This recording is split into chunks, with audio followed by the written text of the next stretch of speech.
네, 시작종이 울렸습니다. 이제 복습 문제 풀어보셨죠? 네.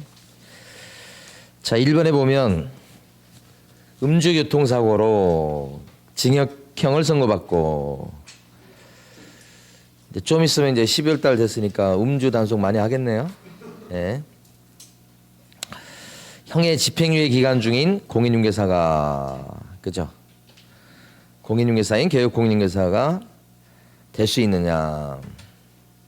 될 수 없다라고 돼 있죠. 왜냐하면 집행유예 기간 중에 있다 그러면 선고는 있는데 깜빵 보내는 걸 밀어놓은 거잖아요. 선고 있었기 때문에 죄인 확실하죠. 그러니까 집행유예 받았다는 얘기는 선고는 있는데 집행을 밀어놓은 거잖아요. 선고가 있었기 때문에 죄인. 그래서 결격자. 얼마 동안요? 집행유예 기간 동안. 그죠?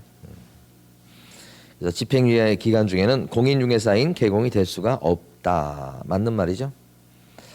자, 2번. 중개사법 위반으로 300만 원 벌금을 선고받았다. 중3벌인데 이때는 3년간이나 결격자가 되죠. 근데 1년밖에 안 지났잖아요. 결격자죠. 그럼 보존이 될 수가 없다. 이렇게 하셔야 되고. 3번이 말이 좀 까다로운데 조문이 좀 복잡해서 그래요. 업무정지 처분을 받은 개업 공인중개사인 법인의 중개법인이 영업정지를 당했다. 이 뜻이에요. 그럼 업무정지 사유가 발생했을 당시에 사원 또는 임원이었던 사람도 같이 결격자다. 이런 뜻입니다. 이게 임원이었던 자로서 당해 개업 공인중개사에 대한 당해 개업 공인중개사는 중개법인 가리키는 거예요. 중개법인의 영업정지 기간이 경과되지 아니했다. 그러면 그때는 같이 임원사원도 결격자가 된다. 그런 뜻이니까 동그라미고 맞고요. 어디가 포인트냐면 업무정지 사유 발생 당시에 사원이나 임원이었던 자가 결격자가 된다는 뜻입니다. 업무정지 처분 당시 그러면 안 되겠고요. 거기가 맨날 나오는 부분이죠. 그 다음에 4번은 법인인 개업공인중개사는 분사무소를 설치할 때 주된 사무소 소재지를 포함한 시군구별로 설치하되 시군구별로 한 개를 초과할 수 없다 그랬습니다. 법인 같은 경우는 분사무소를 낼 수 있는데 그때는 주된 사무소 소재지는 어떻게 해요? 무조건 제외시켜야 되니까. 포함한 여기 틀렸네요. 5번 이전 신고 전에 발생한 사유로 인한 행정처분은 이전 신고하기 전에 법 위반 행위를 해가지고 자 그에 따른 행정처분은 누가 하느냐? 이전 전이 아니고 이전 후 등록관청이 행한다. 이전 후라고 하셔야 되겠죠. 여러 번 나왔던 거죠. 여기 나온 지문들은 다 기출지문들입니다. 최근에 6번 업무정지 중이 아닌 다른 개업공인중개사의 중개사무소를 그러니까 다른 부동산 사장님의 사무실이에요. 근데 영업정지 아니에요. 그러니까 멀쩡하다는 뜻이에요. 그다음 이런 사무실을 공동 사용할 수는 있겠죠. 그래서 공동 사용하는 방법으로 사무소에 이전을 할 수 있다. 그러니까 이전에서 영업정지를 받고 있지 않는 이 사무실로 같이 공동 사용할 수 있게 된다. 그런 뜻이죠. 또 표현이 좀 어렵습니다. 왜 그런지 모르겠습니다. 출제위원들이 되게 우리 흔히 하는 그런 문구가 아니고 좀 말을 이상하게 했습니다. 사무소 이전에서 영업정지 중이 아닌 사무소로 이전해서 공동 사용할 수 있다. 그러면 이해하기 쉬운데 뭐 바꿔놓습니다. 이렇게. 자, 6번은 동그라미죠. 그래서 자, 그다음에 7번 법인인 개업공인중개사가 분사무소에 옥상 간판을 설치하는 경우 대표자의 성명을 일식할 수 있을 정도의 크기로 표기해야 되겠다. 그랬습니다. 대표자 성명 아닌데 책임자의 성명 이렇게 하셔야 되고 8번 인터넷을 이용해서 표시 광고하는 경우에는 중개사무소에 관한 사항은 명시하지 않아도 된다. 그랬습니다. 중개사무소에 관한 사항은 뭐냐? 인터넷을 통해서 표시 광고할 때 중개사무소와 관련돼 가지고 중개사무소의 명칭이라든지 중개사무소의 소재지라든지 중개사무소의 전화번호, 연락처라든지 중개사무소의 등록번호 이런 것들을 광고지에 인터넷 광고할 때 그 매체물에 집어넣게 돼 있단 말입니다. 사무소에 관련된 정보들이죠. 인터넷 광고할 때 들어가야 됩니다. 그러니까 8번 X. 9번 소속 공인중개사에 있을 때는 소속 공인중개사에 자격증 원본도 게시해야 되겠다. 자격증 걸어놓을 때는 사장님 것도 걸고 소공 것도 걸고 원본을 게시하게 돼 있죠. 네. 자 10번 등록관청에 사무소 이전 사실을 신고했을 때 개업공인중개사는 종전사무소의 간판을 지체 없이 철거해야 되겠다. 철거 맞죠, 그죠? 철거해야 될 경우는 사무소 이전 신고도 철거 사유에 들어가죠. 예. 이것 말고 폐업 신고했을 때도 철거, 강제로 등록 취소 당했을 때도 철거. 이렇게. 11번 법인인 개업공인중개사는 국세징수법상의 공매 대상 동산에 대한 입찰 신청 대리를 할 수 있다. 동산이 아니고 부동산이죠. 우리는 부동산을 취급하는 거니까 부동산에 대한 입찰 신청 대리할 수 있다. 이렇게 고치셔야 맞겠습니다. 12번 법인인 개업공인중개사는 상업용 건축물에 분양 대행을 할 수 있다. 상가에 대해서 분양 대행을 할 수가 있겠다. 14조에 나와 있는 법인 업무에 들어가는 거죠. 분양 대행은. 그래서 여기는 없다고 했으니까 X죠. 자, 그러면 이제 오늘 공부할 내용 보도록 하겠습니다. 첫 시간에 공부할 게 이제 고용인이 나왔습니다. 고용인이란 말 자체가 조금 어려운 말입니다. 이것도 종업원이에요. 종업원. 밑에 일하는 분 종업원. 시험 문제 한 문제 나오죠. 자, 보시면 사장님이 계시고 개공 밑에 고용인이 있겠죠. 종류가 두 종류인 거예요.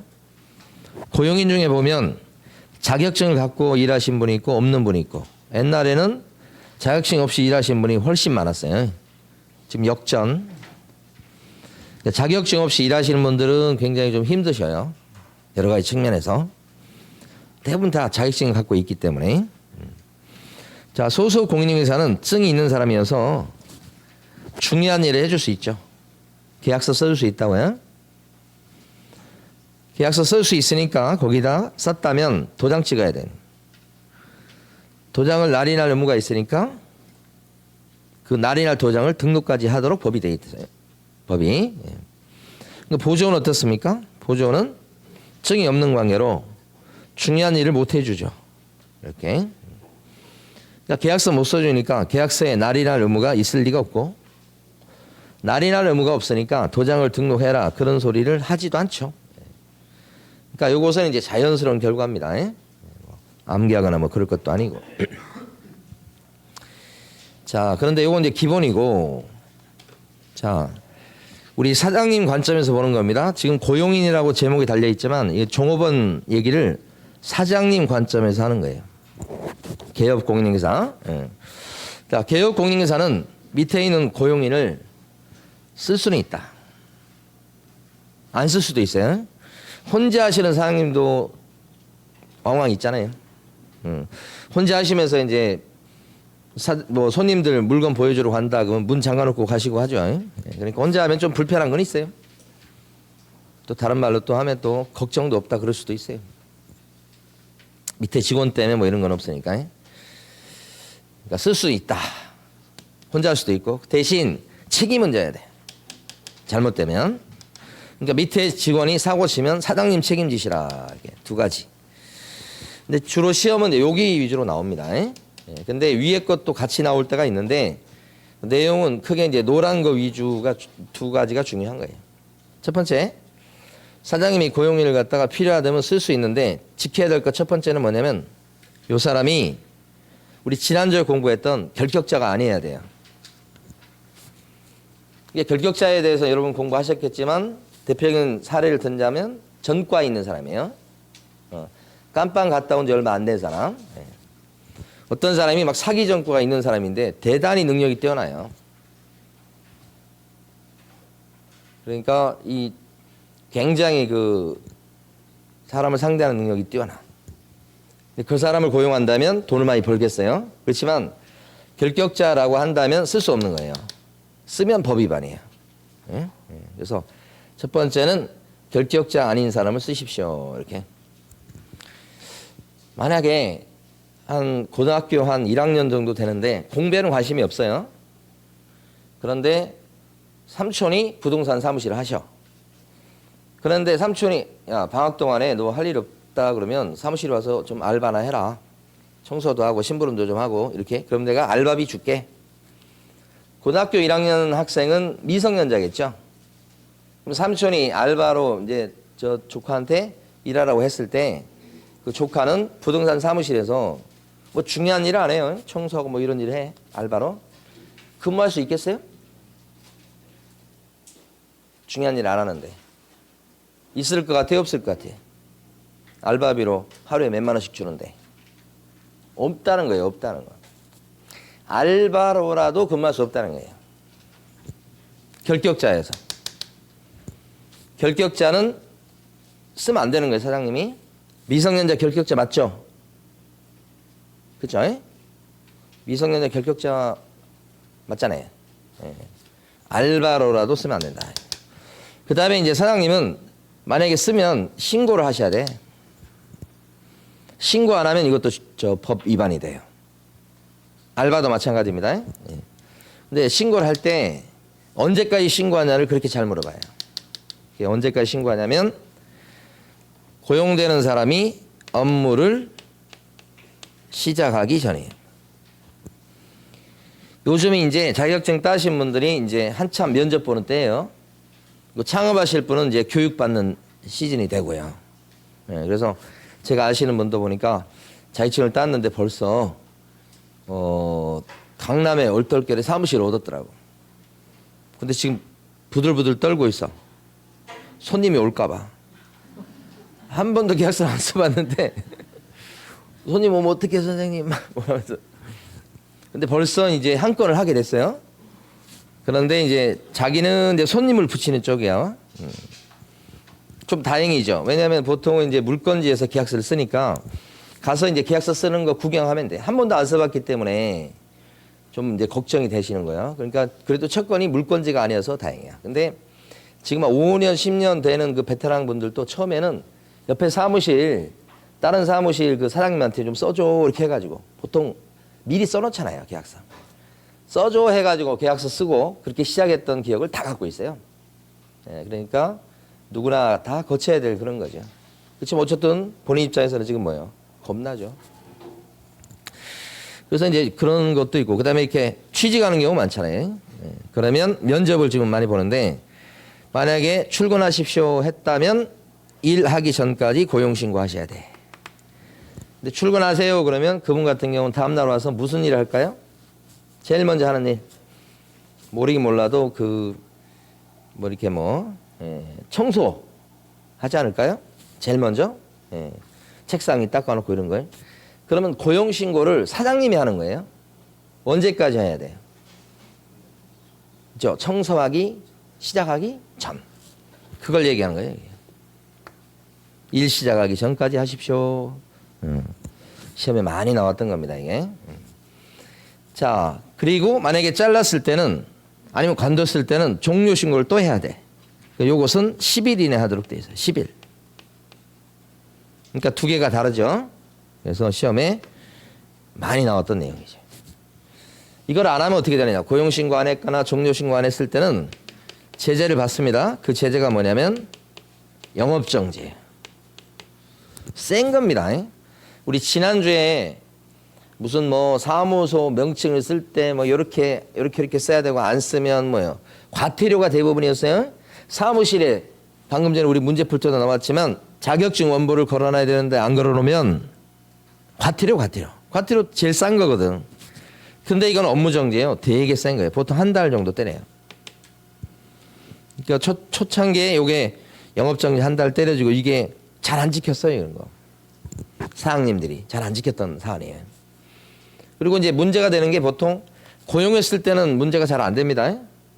고용해서 일하고 있는데 그 직원이 몰래 구청 가가지고 우리 사장님은 나를 고용할 때 고용신고 안 했다고 일러 바치는 사람 있을까요? 없어요, 세상에. 근데 그렇게 일하다가 한 달 정도 되는데 사장님이 보니까 이 사람이 좀 일을 잘 못해. 내일부터 나오지 마세요 그런 거야.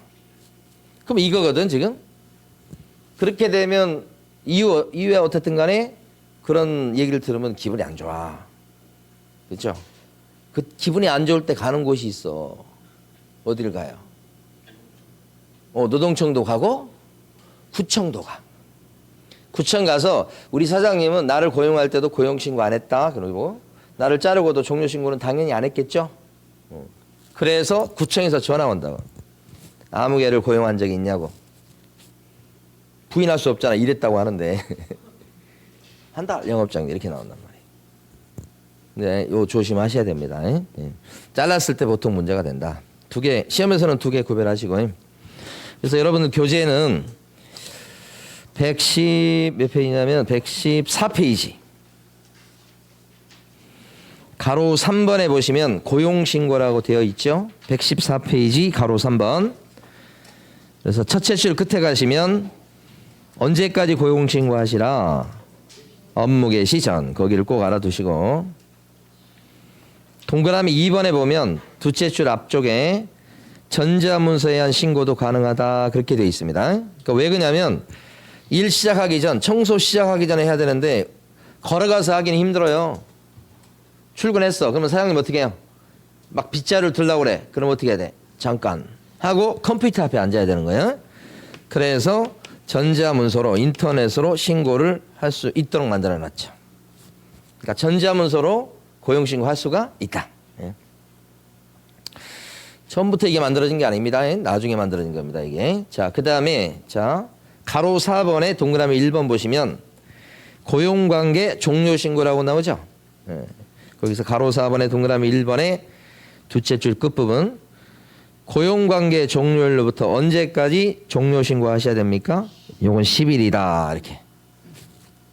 시험이 많이 나왔던 거고. 자, 그 다음에 이제 하나 더 보시면 돼요. 그게 뭐냐. 여기 고용신고를 받은 등록관청은 고용신고 받았을 때 확인할 게 3가지가 있어요. 예, 그 나중에 이제 암기할 거예요. 근데 지금 암기를 생각하지 마시고 그 3가지가 뭔지를 지금부터 보시는데 자, 여러분 교재에서 체크합니다. 위로 올라가셔서 가로 3번에 동그라미 3번입니다. 동그라미 3번에 보시면 소속 공인중개사에 대한 고용신고를 받은 등록관청에 가서 고용신고 하겠죠. 등록관청은 공인중개사 자격증을 발급한 시도지사한테 소속 공인중개사의 자격 확인을 요청해야 된다. 이렇게 돼 있어요. 그러니까 등록관청이 시도지사한테 신청한 요 사람이 자격증이 있는 사람인지 확인을 하게끔 돼 있어요. 인적사항 가지고. 그러니까 자격증이 있는지 확인하신다 이 말이지. 이게 첫 번째 할 일. 자, 두 번째는 밑에 가시면 동그라미 4번입니다. 뭐라고 되어 있냐면 고용신고를 받은 등록관청은 결격자인지 아닌지 신원조회를 통해서 확인합니다. 그 다음에 하나 더 교육을 받았는지 이것도 확인합니다. 가만히 보면 고용인 중에 보면 2종류가 있죠. 수공으로 증 가지고 일하는 사람이 있고 보조는 돼가지고 증 없이 일하는 사람이 있는데 수공으로 일하려는 사람은 교육을 중개사무실을 창업할 때 받는 실무교육 요 정도 수준으로 교육을 받아요. 밑에 일하는 거지만 창업할 때 받는 실무교육 정도로 시간을 많이 받습니다. 이건. 그런데 중개보조는 중요한 일을 하는 사람이 아니잖아요. 그러니까 어떻게 하냐면 직무교육이라고 그래서 간단한 교육을 받고 취직할 수 있어요. 그러니까 이런 교육을 받았는지 등록관청이 확인을 해봐라 이렇게 돼 있어요. 그래서 실무교육은 시간이 28시간 이상 32시간 이하로 길게 받고 직무교육은 3시간에서 4시간이니까 수준차가 나는 겁니다. 완전 차이 나요. 자, 거기까지 확인하시면 돼. 그래서 지금 암기할 필요 없고 3가지 확인할 거. 첫 번째가 자격증이 있는지 없는지, 두 번째가 결격자인지 아닌지 신원조회, 세 번째는 교육을 받아놨는지 확인. 요 3가지 됐습니다. 그러면 이제 이런 사람을 쓸 수는 있는데 썼을 때 책임은 지셔야 되겠죠. 요걸 좀 보도록 합니다. 책임지는 거. 뭐든지 보면 책임지는 게 요게 무섭죠. 우리 이제 큰 놈 작은 놈들 보면 꼭 이제 엄마가 뭐 나무라고 그러면 자기 탓이 아니다 이거죠. 그래서 뭐 남 탓을 되게 많이 해. 사람이 그렇잖아요. 제가 이제 조금 이제 젊지는 않고 좀 살아보니까 느끼는 게 뭐냐면 남의 탓을 해가지고는 발전이 없어요. 무조건 어떤 경우도 내 탓이오 해야지 자기 발전이 되고 나는 다음부터 안 그래야지. 물론 외부적 요인 때문에 자기가 할 수 없는 그런 부분도 있을 수 있으나 그래서 자꾸 자기 탓을 해야 돼. 그래야지 다음부터는 이렇게 하지 말아야지 이런 걸 가지는데 지금 우리 애기들을 보면서 느끼는 게 무조건 남의 탓이야. 뭐가 어째서 그랬다고요. 그래서 그렇게 하지 말으라고 이제 좀 이렇게 얘기를 해주고 싶고 그러면서 저는 어떨까요? 무슨 일이 있으면 똑같아. 남의 탓을 하는 게 비중이 그래도 높아. 그래서 반성하는 의미에서 뭐 일이 있을 때 남 탓을 하기 시작하면 끝이 없고 그러면 자기 발전이 없다. 다시 한번 느낍니다. 자, 이번에 갑니다. 이제 책임지는 거. 책임지는 거에 대해서는 법조문이 하나 있어요. 요 A가 고용인인데 종업원인데 고용인이 한 땡땡땡 행위는 우리 사장님이 한 걸로 땡땡 이렇게 좀 비워놓은 겁니다. 이게 땡땡이 비워놓은 거예요. 좀 비워놓은 거. 이게 여러분 교재에 어디 있냐면 저기 봐봐요. 116페이지.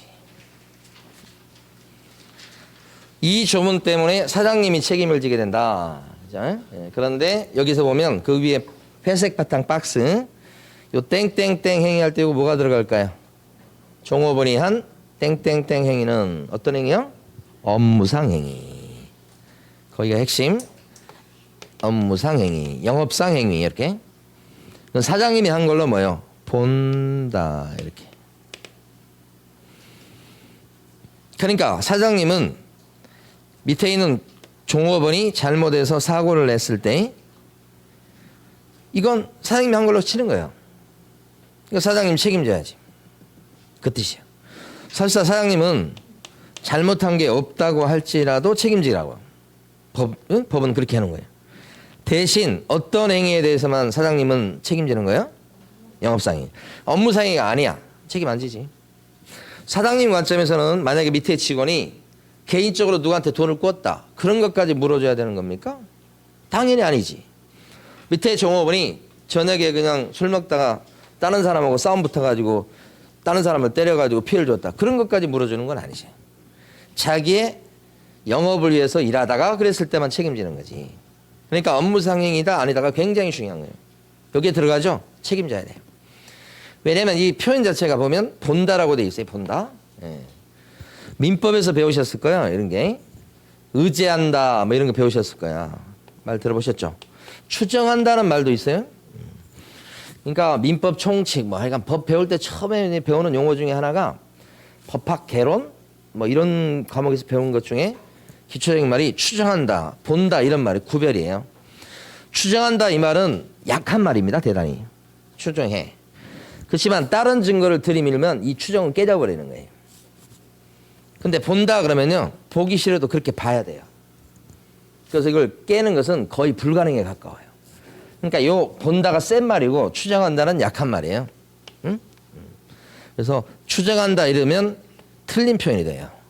법에서는 세게 표현했습니다. 본다. 그러니까 이 행위다 그러면 무조건 책임지는 거죠. 그러면 이제 업무상 행위다 아니다가 다퉈질 수 있죠. 근데 판례가 많이 나오지 않았어요. 그런데 이제 이유는 제가 생각할 때는 사장님 책임지는 그런 일이 발생되지 않았기 때문에 이게 판례가 많이 없는 거 아니라 그런 경우는 많이 있는데 보통 사장님들이 그런 일이 발생하면 일이 커지기 전에 구청으로 신고 들어가기 전에 경찰서로 넘어가기 전에 무마를 합니다. 이렇게. 그래서 크게 사건화되지 않기 때문에 대법원까지 가서 판례가 나오고 그런 사례가 적은 거지. 사고가 안 터진다고 생각하시면 안 돼. 근데 그게 조기에 진화하는 것이 잘하는 거죠. 근데 그걸 조기에 지나지 않고 이 단계가요.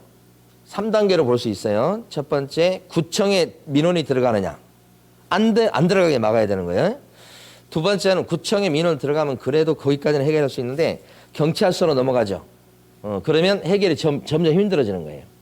구청에 민원 들어갔을 때 구청에서 끊어낼 수 있도록 노력하셔야 돼. 그 다음에 경찰서까지만 힘들어, 이제. 거기까지 가버리면. 경찰서도 그래도 어떻게 좀 그럴 수 있는데, 경찰서에서 검찰로 넘어가죠. 이제 검찰 단계가 되면 더 힘들어져요. 그 단계가. 그래서 구청에 민원 들어가기 전에 이렇게 합의를 보든지 해서 어쨌든 끌어안쳐야 된다. 예? 이런 것이 현실적으로. 그래서 이제 문제가 된 판례는 하나 있긴 한데, 옛날 판례예요. 60년대 판례니까 오래됐죠. 어떤 거냐면, 사무실에서 금전 출납을 맡고 있는 경리 아가씨가 있었어요. 근데 손님이 C라는 손님이 있었는데 이분이 계약을 체결하기 위해서 계약금을 들고 왔습니다. 손님이 예를 들어서 계약금을 갖다가 1,000만 원을 들고 왔다. 그런데 계약이 안 된 거예요.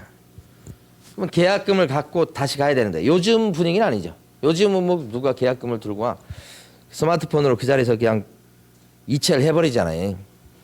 근데 이때 당시에는 이제 뭐 상상컨대는 60년대니까 아마 신문지에다가 돈을 돌돌 몰아서 가져왔을 거예요. 아주 꼭 이제 안에 품고 누가 가져갈까봐 누가 훔쳐갈까봐. 근데 다시 가져가는 게 힘든 거예요. 그래서 경리 아가씨 뒤쪽에 금고가 있었던 거예요. 금고. 그래서 부탁을 해서 금고에다 좀 넣어놓읍시다. 나중에 와서 계약할 줄 모르겠어요. 이렇게. 그런데 경리 아가씨가 어떻게 됐냐면 월급을 못 받았는지 사장님이 마음에 안 들었는지 퇴근을 할 적에 금고 속에 있는 이 돈을 가지고 퇴근했어요. 다음날 출근했겠어요? 안 했겠어요? 안 했겠지. 그래서 이제 관둔 줄 알았는데 며칠 있다가 손님이 와가지고 저 1,000만 원 이렇게 된 거야. 그러니까 우리 사장님 뭐요? 무슨 돈? 이렇게 된 거다. 사장님은 거기다 넣어놓으라고 한 적도 없고 그거 넣어놓는 거 본 적도 없어요. 그러니까 사장님 입장에서는 이게 뭐야? 이렇게 된 거지. 사장님 물어줘야 됩니까? 이렇게. 계약금을 요 금고에다가 맡아주는 이 행위는 경리 아가씨는 자격증이 없겠습니다만은 여기 들어가잖아요. 업무상행입니까? 이게 문제가 된 거지. 우리 판례는 좀 넓게 봅니다. 어떻게 보냐면 중개 업무, 중개 활동 여기에 해당하는 건 당연히 업무상행입니다. 영업상행이 플러스 중개 업무하고 관련된 행위라고 보면 다 여기 들어간다고 봐요. 그것도 밀접한 행위 이런 표현은 제가 이제 그냥 쓴 겁니다. 이렇게 밀접행위라고. 이것은 조문회나 뭐 판례에는 그런 말이 없는데 여러분 이해하시라고요. 업무상행위의 범위를 넓게 봐서 중개 활동한 거 플러스 이 중개 활동하고 밀접한 관련 있는 행위다 그러면 싹 들어간다고 보는 거예요. 우리 판례는 그렇게 해석하다 보니까 경리 아가씨한테 금고에다가 계약금을 보관시켜서 계약금을 보관해 주는 행위는 중개 업무 그 자체는 아니지만 여기에 들어간다고 봐요. 그래서 이 사장님 보고 물어주시오라고 판결이 나오는 거지. 예? 그래서 대단히 높게 인정하고 있다는 거죠. 그래서 여러분들은 밑에 보시면 116페이지 아래쪽에 보면 판례 박스가 있죠. 그 중에 3번을 밑줄을 긋고 읽어보겠습니다. 자, 업무상행위의 개념은 권리의 득실 변경에 관한 행위를 알선하는 것뿐만 아니라 이걸 중개 업무라고 그러죠. 중개 보존이 의뢰인이 맡겼던 계약금을 횡령한 경우에도 이 업무와 관련된 행위로 본다. 그렇죠? 관련됐다고 보잖아.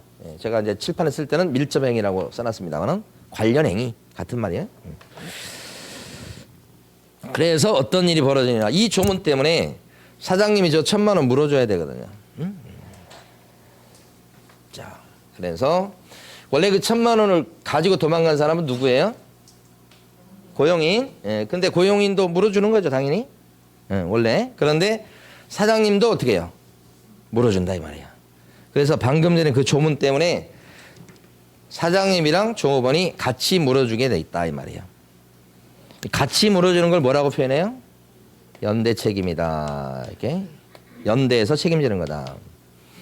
근데 사실은 그 경리 아가씨 그런 케이스는 요즘 케이스는 아니고 시험에 잘 나오는 이게 사례가 잘 나오잖아요. 가장 대표적인 사례가 뭐냐면 이 고용인이 잘못한 업무상행위 대표적인 게 뭐냐면 중개 물건에 대해서 거짓말로 속이는 거예요. 가장 대표적인 사례예요. 그래서 고용인이 손님한테 얘기를 할 적에 그린벨트에서 풀릴 거라고 풀리니까 지금 투자해야 된다고 하면서 지금 이 사람한테 도장을 찍게 만든 거야. 근데 그린벨트에서 풀릴 계획도 없고 기미도 안 보이는 거예요. 속인 거죠.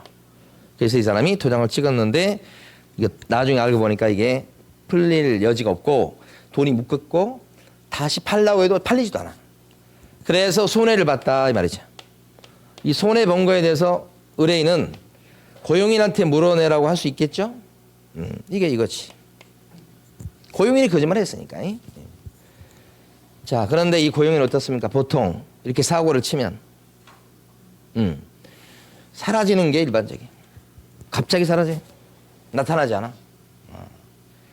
그래서 사장님들 중에 보면 가끔씩 자기가 감독을 잘 못하는 상황에서 어느 날 갑자기 사라진 거예요. 조금 있으면 나중에 알고 보면 그 고용인이 손님하고 이러고저러고 해서 손님한테 피해를 주고 이 문제가 될 것 같으니까 사라지는 경우가 있으니까 사장님 관점에서는 어떻게 해야 되겠어요? 감시를 잘해야 돼. 그러니까 사무실을 막 오랫동안 비우고 있다든지 그다음에 또 잘 관심이 없다든지 뭐 딴 일 때문에 사고 날 위험성이 높아요. 가서 매일매일 이렇게 얘기도 하고 얘기한다는 게 뭐예요?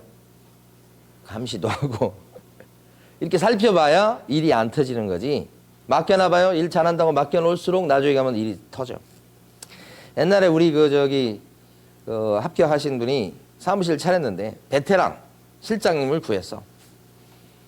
그래서 사무실에서 같이 일하는데 우리 자격증 따신 분은 아무것도 모르잖아. 그러니까 그 밑에 있는 직원이 하라는 대로 다 했어. 그분은 그때 당시 자격증이 없는 분이었어요.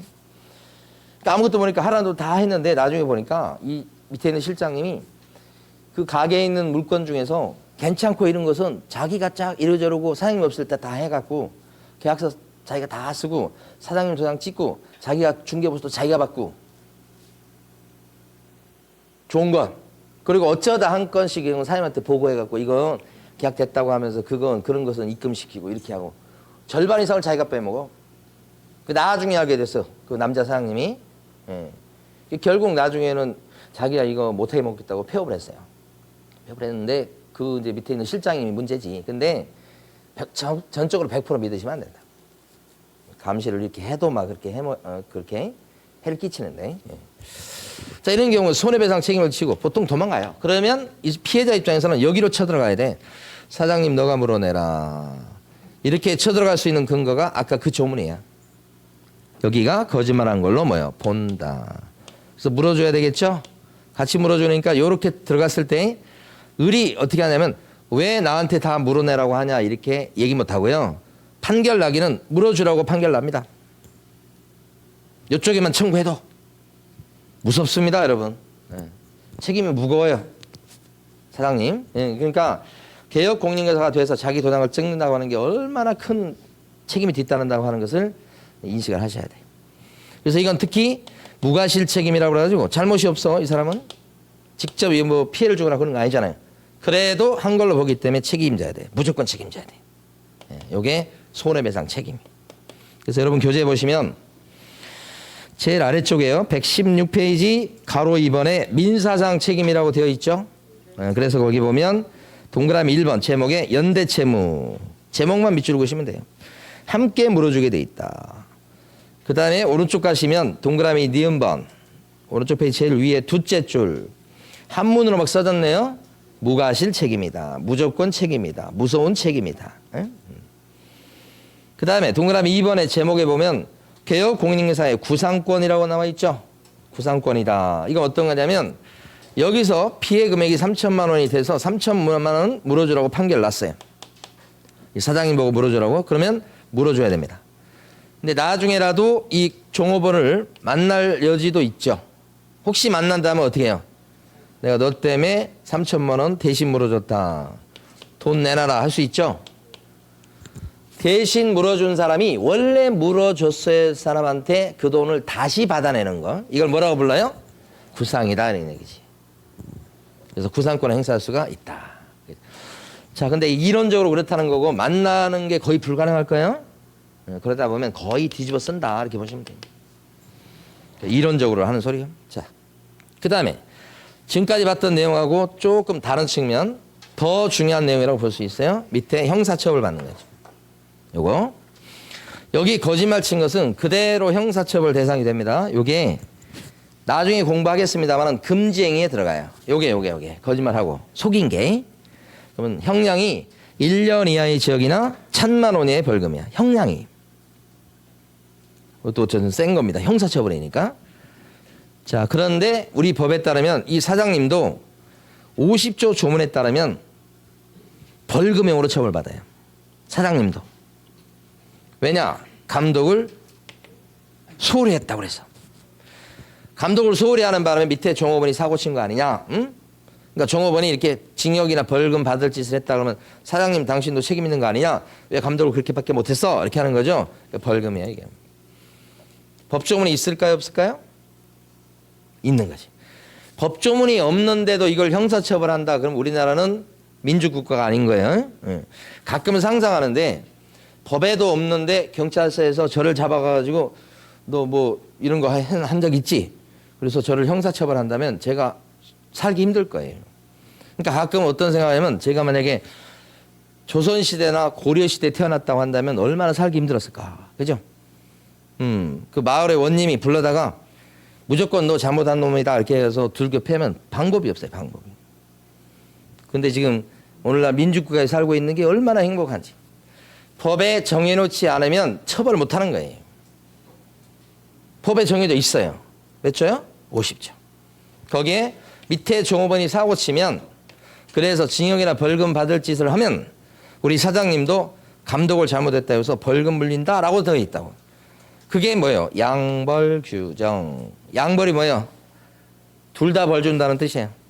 근데 이때는 감독을 소홀히 한 점 때문에 벌을 주기 때문에 징역살이는 안 하죠. 뭐로만요? 벌금. 벌금. 징역은 없고. 그런데 만약에 더 핵심은 뭐냐?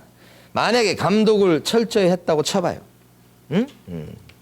요새 이제 저희 그 안 사람이 두 놈들 그 공부시키느라고 아주 그냥 힘들어. 근데 공부하라고 그러면 공부를 제대로 하는 게 아니고 또 들어가가지고 또 인터넷 하고 막 그러잖아요. 그 감시 아니라고. 집에 있을 때는 그 감시 아니라고 그냥 잠도 일찍 못 자고 막 그러더라고요. 예.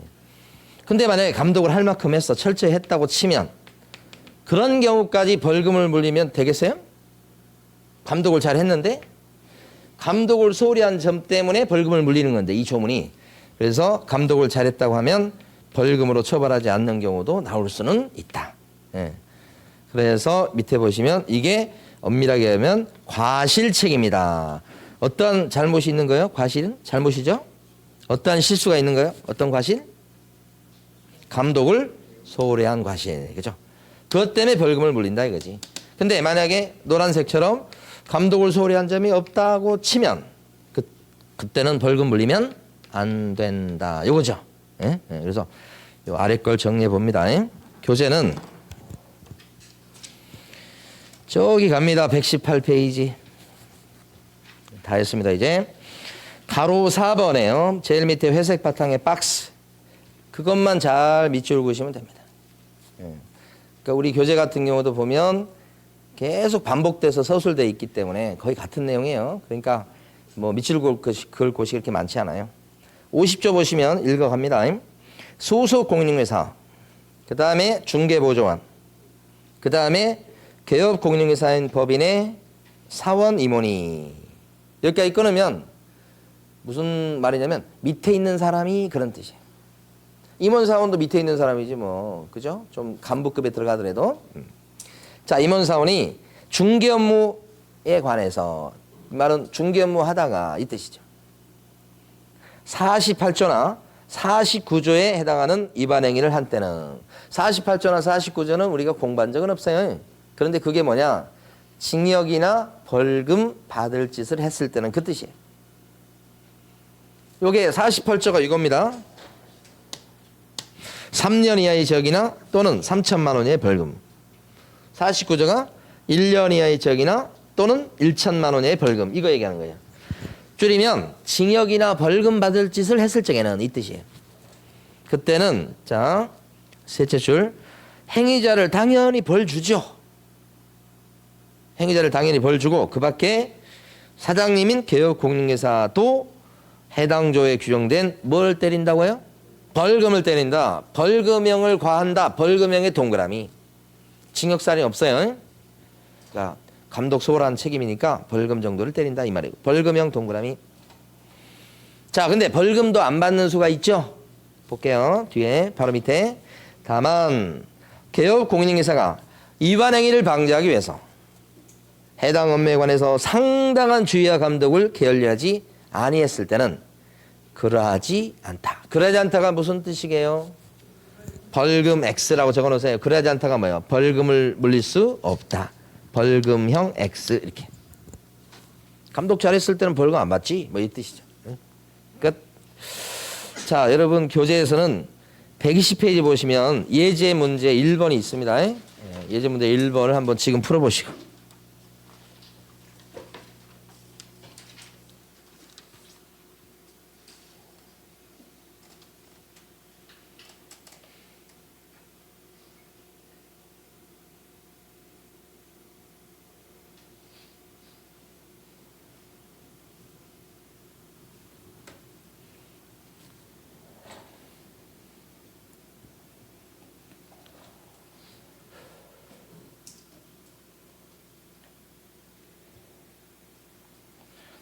틀린 것은 그랬고요.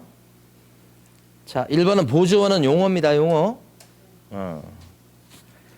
공인중개사가 아닌 자로서 이 말 들어가야 되죠. 그 다음에 개업 공인중개사에 소속되어서 밑에서 일한다 이 뜻이죠. 그 다음에 중개대상물에 대한 현장 안내 중요한 부분이죠. 이런 일을 해주는 사람, 일반 서무 이런 거 봐주는 사람. 그렇죠. 요게 바로 단순한 보조활동이죠. 그래서 뒤에 보면 개업 공인중개사와 중개업무와 관련된 단순한 업무를 보조하는 자를 말한다. 맞는 얘기입니다. 하나도 틀린 데가 없습니다. 1번은. 자, 2번은요. 7일이 아니고 10일 내 종료 신고하셔야 되겠다. 2번이 틀렸네요. 3번 보조는 인정을 등록할 의무가 없죠. 4번 자, 보조를 고용했을 때 관청에다가 신고해야 되죠. 언제까지 신고죠? 업무 개시 전, 빗자루 돌기 전 이렇게. 5번 보조원의 업무상 행위는 그를 고용한 개공의 행위로 어떻게 해요? 본다. 그죠? 그러니까 답은 여기서 틀린 게 2번인가요? 자, 1번 풀었으니까 2번도 막 2번 문제도 막 풀릴 것처럼 생각해 가지고 푸시면 안 됩니다. 다 배운 게 아닙니다. 그래서 한 1월 정도 되면 이제 2번 문제까지도 풀어낼 수 있는데 지금은 조금 진도도 다 안 나갔는데. 그렇죠? 그래서 조금 무리해요. 그래서 수업 시간에 하는 것만 하시고 막 미리 예습하려고 하지 마시고 천천히 따라오시면 1월 좀 늦어도 3월 정도면 이제 다 커버가 돼요. 자, 이제 어디 가실 거냐면 143페이지로 가보십니다. 도장 얘기합니다. 중요합니다. 도장. 그죠? 저희 한 사람이 언젠가는 도장을 인감장을 큰 걸 인감증이 원래 있는데 이제 어디 가서 또 무슨 소리를 들은 모양이야. 인감증 큰 걸 비싸게 보이는 걸 하나 파왔더라고. 저한테 주면서 이걸로 도장을 찍으면 돈을 많이 벌 거라고 하면서 그래서 돈을 많이 벌 줄 알았는데 아무 소용이 없더라고요. 그냥 똑같아. 그러니까 누구한테 얘기 듣고 온 건데 사실은. 도장요. 도장값이라는 얘기 들어보셨어요? 그 도장을 찍음으로써 책임이 있는 거예요. 그러니까 실제 사고가 안 나도 그 리스크를 떠안는 거예요. 그래서 중개사무실에서 별로 해준 게 없는데 뭐 중개보수를 200달라고 그런다, 500달라고 그런다 막 그랬을 때 사실은 이제 인식하지 못하는 게 거기에는 도장값이 있어요. 리스크가 들어있다고. 사고 안 나도. 그래서 이제 여러분들 입장에서는 중개사무실에서 별로 한 것도 없는데 중개보수를 많이 받는다고 생각하시지만 여러분 나중에 이제 사무실 오픈하잖아요. 그러면 이제 여러분들은 뭘 이해하시게 되냐면 입장이 되니까 그 리스크에 대한 그런 그 노출 그것을 여러분 생각하시게 돼요. 잘못하면 늪에 빠질 수 있거든요. 그것은 한두 푼이 아닐 수 있어요. 그것을 잘 헤쳐나가면서 수년 동안 계약을 하는 거예요. 그러니까 그 한 건 계약되는 거 그것만 딱 보고 쉽게 돈을 번다 이렇게 생각하시는 소비자, 의뢰인들이 많은데 본인들이 직접 해보면 얘기 틀려져요. 자, 도장 얘기합니다. 지금부터. 자, 도장은 등록을 시켜놓고 노란 거 그걸 찍도록 돼 있어요. 그러니까 목적은 도장을 등록하는 게 목적이 아니에요. 뭐가 목적이죠? 찍는 게 목적이에요. 근데 찍는 도장은 아무 도장이나 찍는 게 아니라는 거예요. 등록시켜놓은 도장을 찍어라 이 뜻이지. 큰 틀이요. 그럼 누가 이제 도장을 등록해야 될까? 도장을 등록할 사람 누구 같아요? 찍을 사람이죠. 날인할 사람. 누가 날인해야 돼요? 사장님. 또요. 아까 봤는데 소금까지도 날인할 의무가 있다고 그랬죠. 보조원은 어때요? 날인할 의무가 없죠. 그러니까 인장을 등록할 의무도 없다. 아까 처음에 했던 거잖아요. 그러면 중개보조는 이게 좋은 거예요, 안 좋은 거예요? 좀 편하긴 한데 좀 슬프죠. 도장 있는데 찍을 의무가 없다는 거니까. 예? 그만큼 이제 조금 중개업시장에서 주도적으로 일하는 사람은 아닌 겁니다. 이 사람은. 그 다음에 어떤 도장을 등록할까? 이게 핵심인데 좀 이따 봐봐요. 그 다음에 어디에 등록할까요? 도장? 구청밖에 없어요. 이거 쉬운 것들을. 어떻게 등록할까요? 이것 다음으로 중요한데 좀 이따 봐봐요. 그 다음에 언제 등록합니까? 도장. 이제 막 창업한 사람은 그 도장을 언제 등록해야 될까요? 그죠? 업무를 개시하기 전. 영업을 해야 계약서 쓸 일이 생기고 계약서 쓸 일이 있어야 도장을 찍을 일이 생길 거니 영업 개시 전까지만 도장을 등록해두면 충분하죠. 뭐. 이러고요. 처음 하는 사람은. 근데 중간에 도장을 바꾸는 경우가 있죠. 언제 바꿀까요? 바꾸는 거 언제? 도장을 분실했을 때. 잊어먹으면 이건 등록된 도장을 분실하면 못 찍잖아요. 그러니까 어떻게 해야 돼? 다시 찍을 도장을 등록을 시켜놓고 그걸 찍어라 이 뜻이에요. 분실했을 때 대표적이죠? 아니면 분실하진 않았지만 어떤 경우가 또 있을 수 있냐면 그 도장이 재수 없을 때 바꾸게 되죠. 이런 케이스가 더 많을걸. 왜 이렇게 요새 지금 돈벌이가 안 됩니까? 그러면 우리 어디 찾아가잖아. 얘기를 듣잖아. 그럼 보통 결론은 이미 나와 있죠. 지금까지는 힘들었는데 올해부터 대박이 날 거니까 이제 열심히 하시면 된다고 하면서 근데 그 도장 같은 거 좀 있으면 문서 뭐 이거 많이 하니까 좀 좋은 걸로 좀 바꿔보라고. 그러면 어떻게 해요? 바꿀 생각이 들지요? 그러면 어떻게 돼요? 변경 등록을 해놓고 바꾼 걸로 등록해놓고 찍어야 돼. 며칠 이내에 등록하시라? 7일. 행운의 숫자 7일. 예? 7자 되게 많이 나온다고. 7일 내 변경 등록하세요. 이렇게. 예. 자, 요런 얘기인데 여러분 입장에서는 143페이지 보시고 네모 2번에 인장 등록의 주체라고 나와 있죠.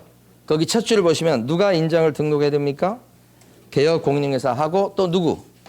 옆에 소금까지 있죠. 넷째 줄에 보시면 보조원은요. 인장을 등록할 의무가 있다 없다? 없다 이런 것이. 자, 좀 쉬었다가 이제 여기 네모 3번부터 보도록 하겠습니다.